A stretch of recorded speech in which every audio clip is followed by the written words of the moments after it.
video, we are going to be, answering the second question, which says, what is the difference between absolute cell referencing and relative cell referencing? So there are three types of referencing in Microsoft Excel. Now, what is the word reference? What does it mean?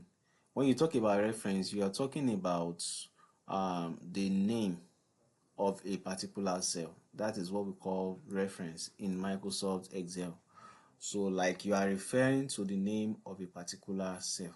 So when you're now talking about absolute cell referencing, it means that when the name or when a particular formula is being copied that has the name of a cell in it, yeah, it means that when it is copied to another place in absolute cell referencing, when you don't want the name of that cell to change, you have to make use of what we call absolute cell referencing. But if you want the name of the cell to keep changing relative to the particular cell it is copied into, then we make use of what we call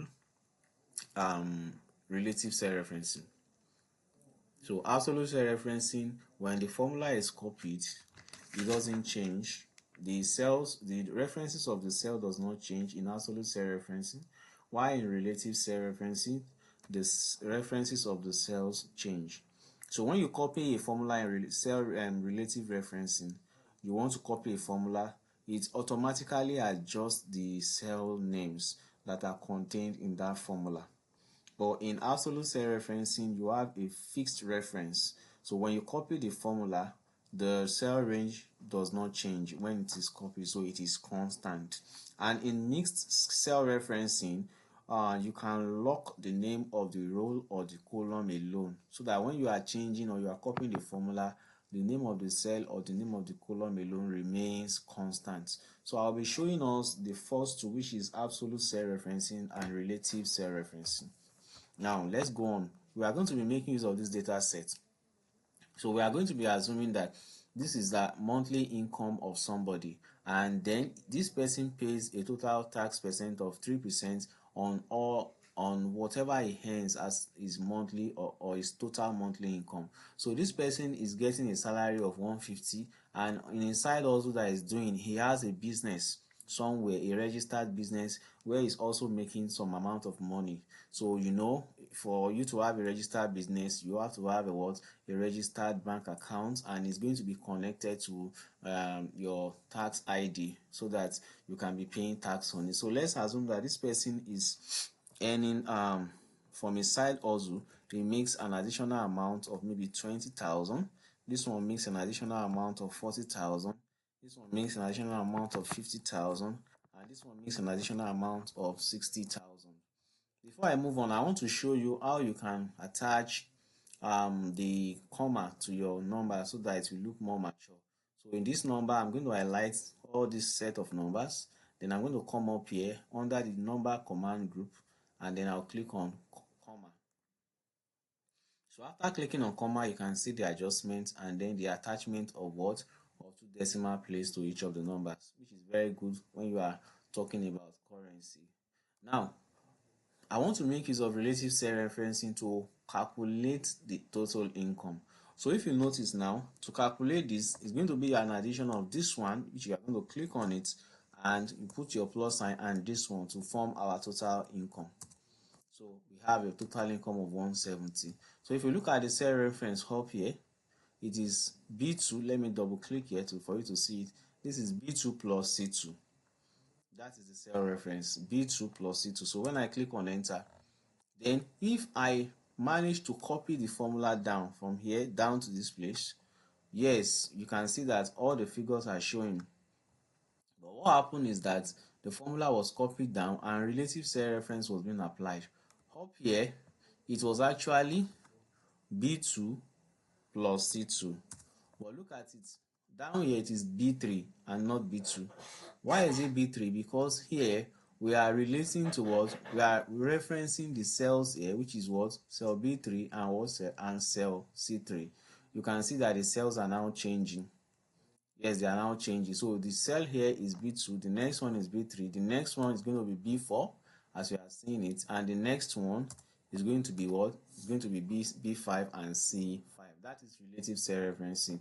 as the formula is being copied, the number changes. I mean, the name of the cells used for the calculation changes automatically.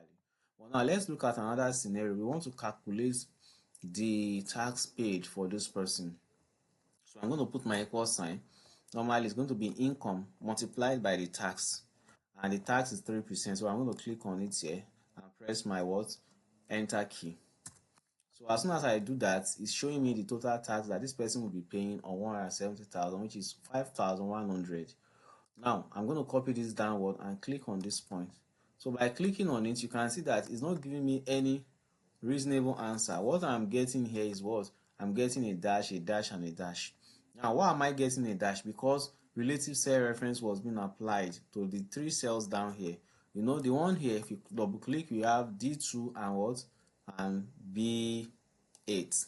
So going down to the next cell below it, the computer, Microsoft Excel will assume that you are going to be using D3 and B9, the next cells below each of the names of the cells that has been referenced.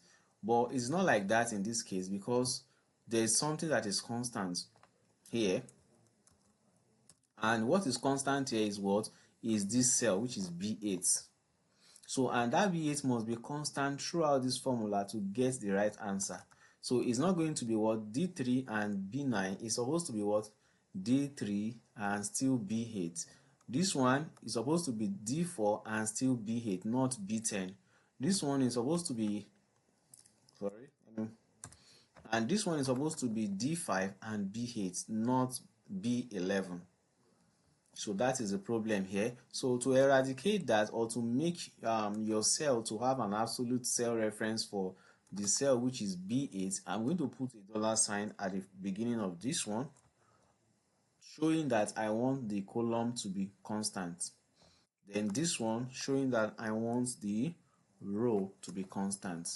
So in this case, you can even notice that when you copy downwards, the column is not changing, it's the row that is changing.